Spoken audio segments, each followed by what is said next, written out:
quite a journey that we came to for menopause and cystic fibrosis. I want to underscore that because who knows, 10 years ago, if this would have even been a thought.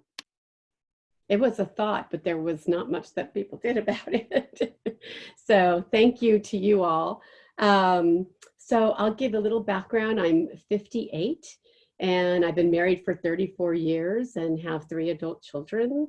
I have 3 other siblings with CF, and I have 8 other siblings total. And my siblings and I were all diagnosed in our 30s. So I became aware of menopause when I was about 44, when my periods became irregular and my estrogen levels were found to be low.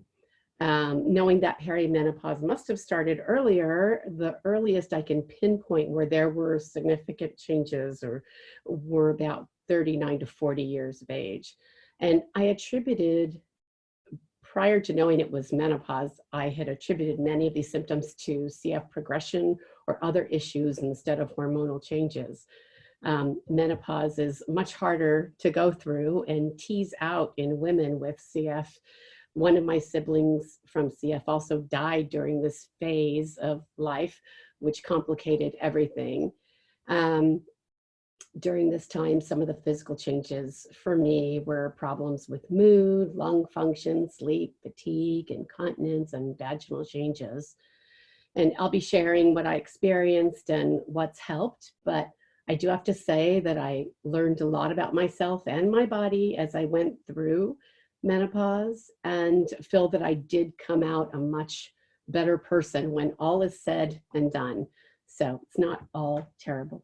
But I do have to say that the 8 to 10 years that I could really define best that this lasted was not a great time physically or emotionally for me, but mostly because I put up with issues for a long time before realizing that something needed to be done about it.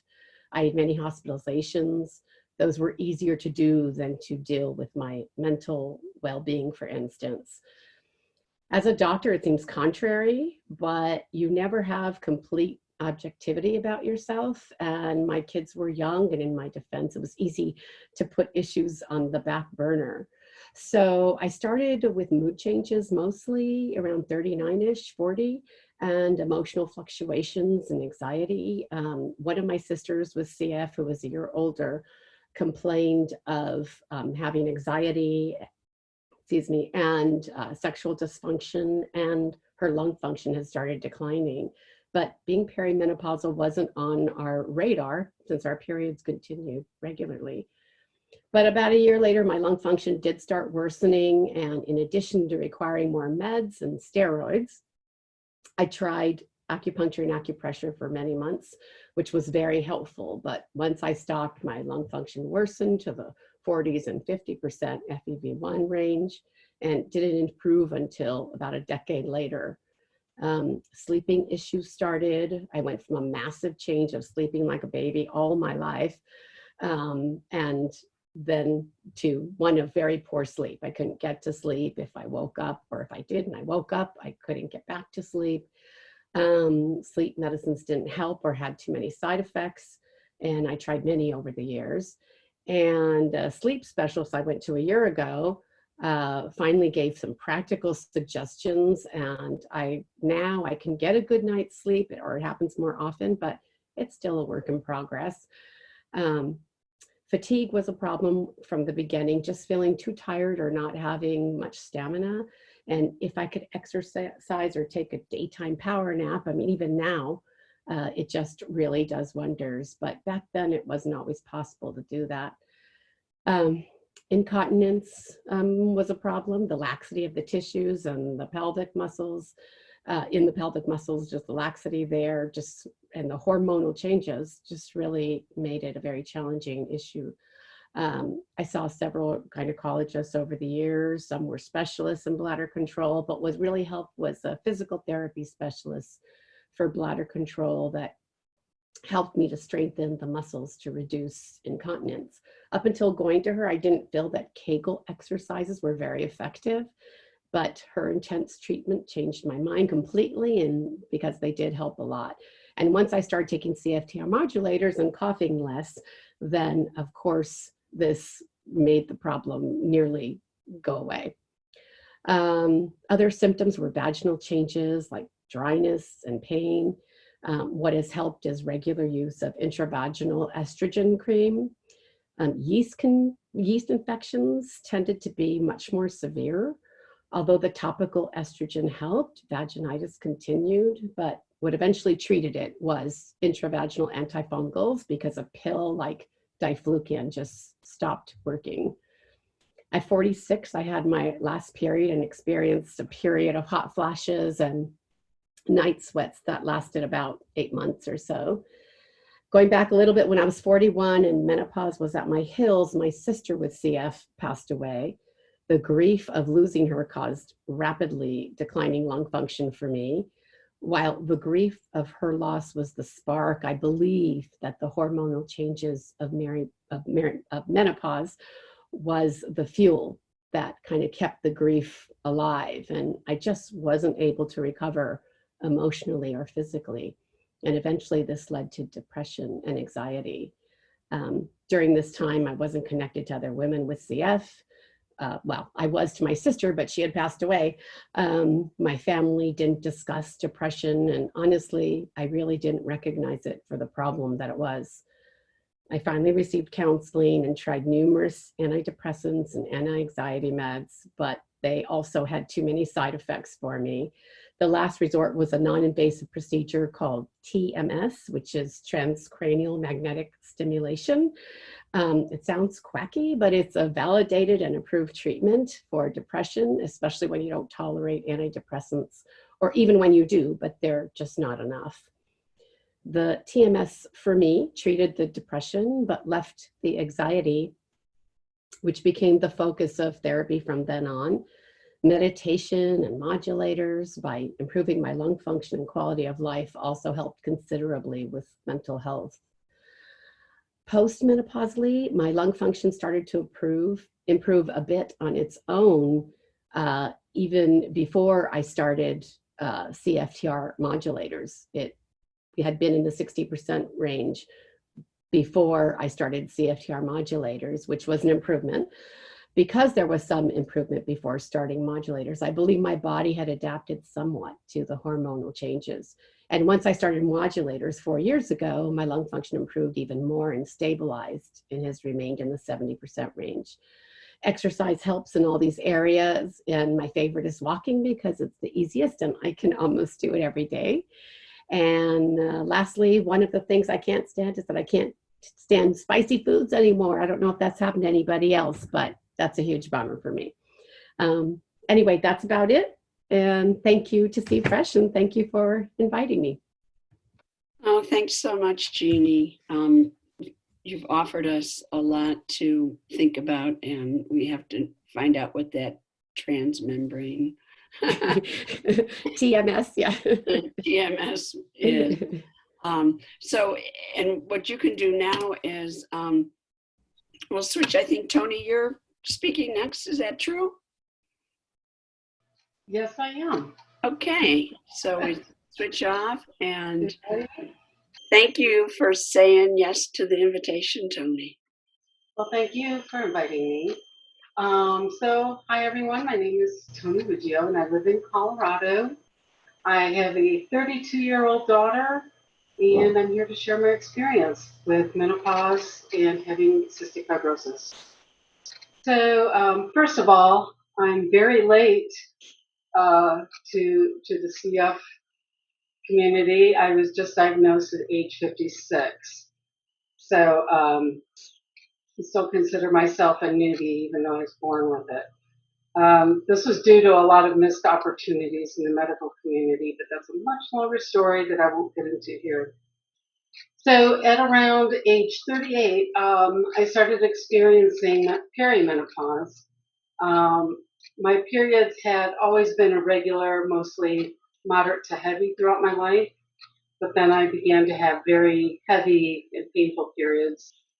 And it was discovered that I had fibroid tumors causing the heavy bleeding. At the same time, I also had ovarian cysts, which were pretty painful, and one had burst.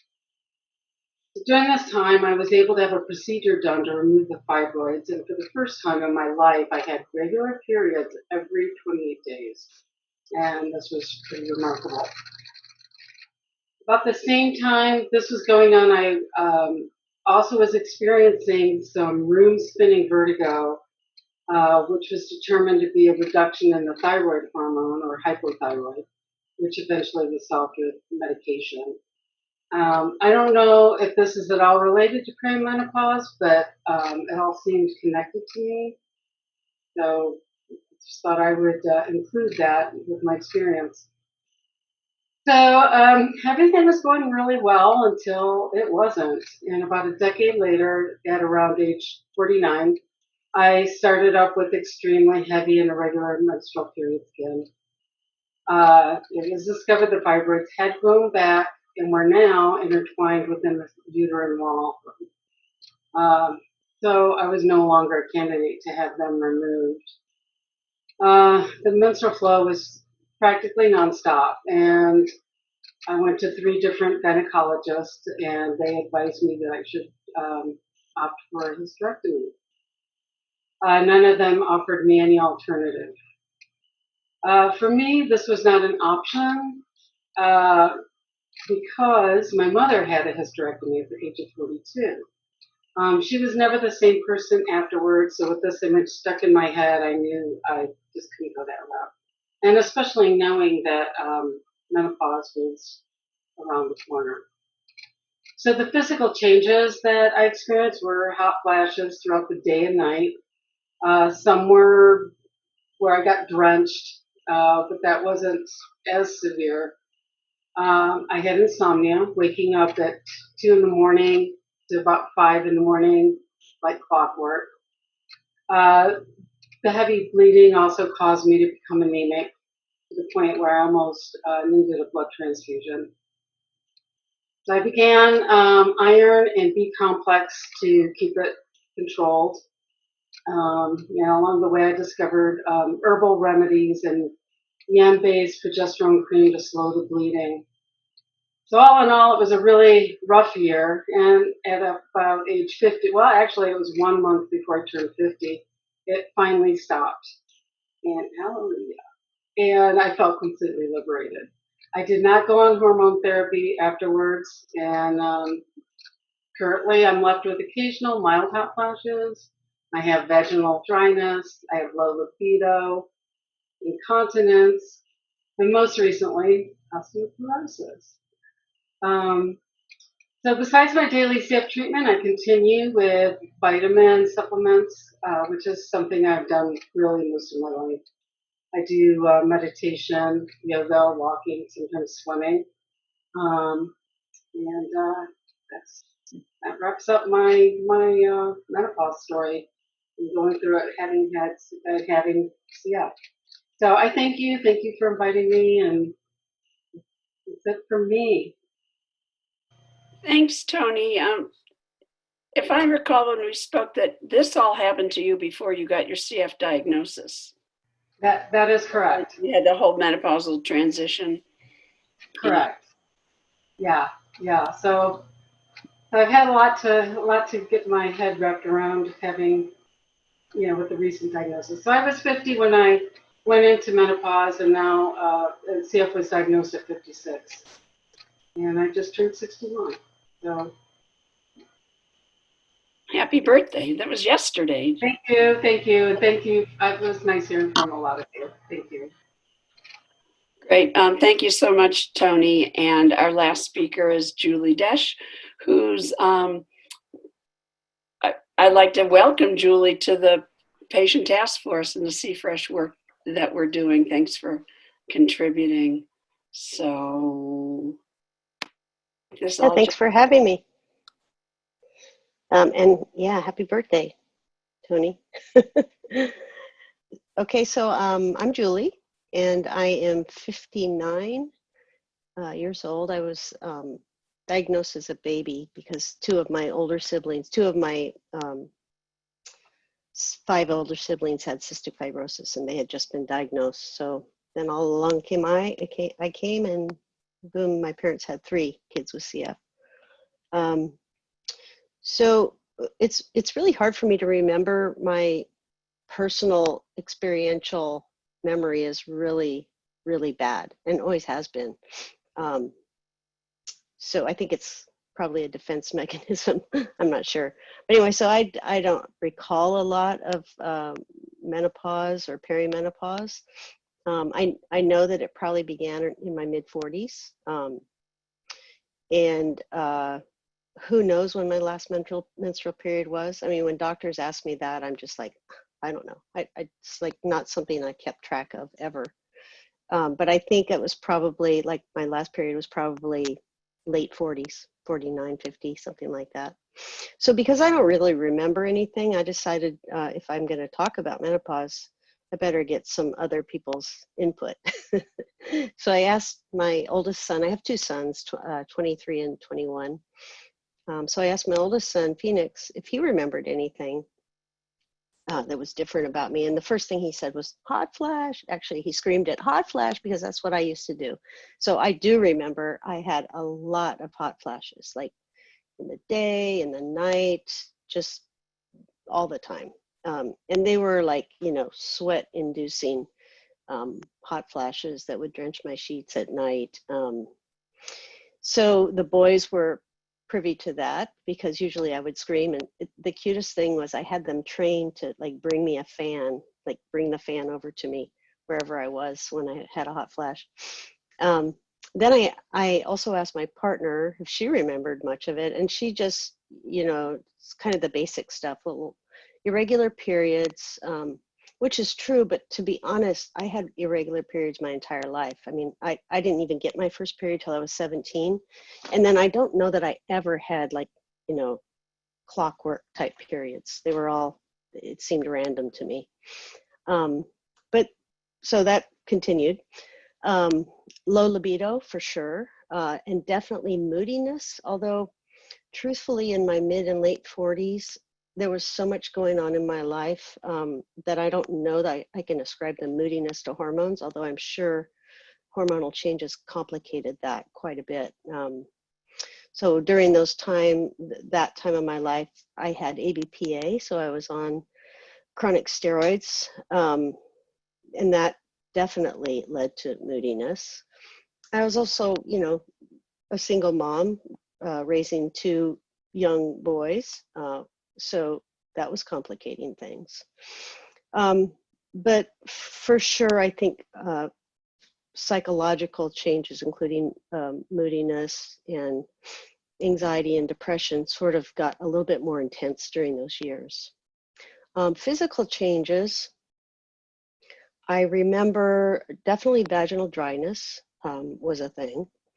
Not a lot else, actually. I mean, there was some, I joke about some, you know, hair changes, like I stopped growing hair on my legs and my underarms, and every once in a while I get a whisker on my chin. So that happens. But predominantly in the physical realm of things, it was just a ton of hot flashes. And that was kind of interesting because my partner at the time was also menopausal. She actually had breast cancer, so hers was a medically induced menopause. But so we were both menopausal at the same time, or perimenopausal at the same time, which led to some pretty fun road trips where, you know, we'd try to adjust the temperature for one person and then the other one would die. And, you know, we had this constant balancing act. So that was kind of the main day-to-day thing that bothered me a lot. There was also a significant problem with insomnia, and I was like Jeanie, never had insomnia issues my entire life. I could sleep whenever, wherever. But once, you know, my mid 40s hit suddenly, and for me, it was I could not fall asleep. So I would just be lying there for hours and hours staring at the ceiling, and tried, you know, sleep aids. They didn't really work. Melatonin would work for a day or two, and then it stopped working. So basically, I just kind of lived through that part. Psychologically, I already addressed with the moodiness. In terms of the anxiety, so I always had some mental health challenges ever since I was in 7th grade when I had a severe depressive episode. So I had a lot of depression and anxiety. What happened during menopause or during perimenopause was the anxiety shifted from like a generalized anxiety disorder to suddenly having panic attacks. So I had my first panic attack in my mid-40s, and that was like a whole different thing. But again, I was on prednisone, and for the ABPA, so it was a little difficult to tease out, what caused what. But definitely the anxiety worsened. The depression was pretty much under control with medication and meditation. And I will say the meditation did help with the anxiety. Although oddly enough, if I want to have a hot flash, I can. All I have to do is sit down and meditate. And it's like that. Even now, I still get them when I meditate, but fortunately only then. And then in terms of other tools that I use, this is going to sound like a broken record because my 2 panaceas work for almost everything, and those are meditation and exercise. So exercise was very, very helpful for me, especially I got a punching bag, like one of those big, heavy bags that I hung in my garage. And whenever I could feel like, the anger or whatever arising for no real apparent reason, just, being annoyed with the kids or something, I would just put on my little boxing gloves and go hit and kick the bag a little bit, and I'd be fine. So that's how I dealt. That's how I dealt with it. I would also echo what Jeanie said. I walked a lot. I still love to walk, and I always have. Sometimes it felt almost good to run. It was just like this outlet that helped me with the moodiness, with the kind of out of control irritation leading to anger that I didn't want to express to the boys or to Barb. I just wanted to get it out in a more healthy way, and that's how I did it.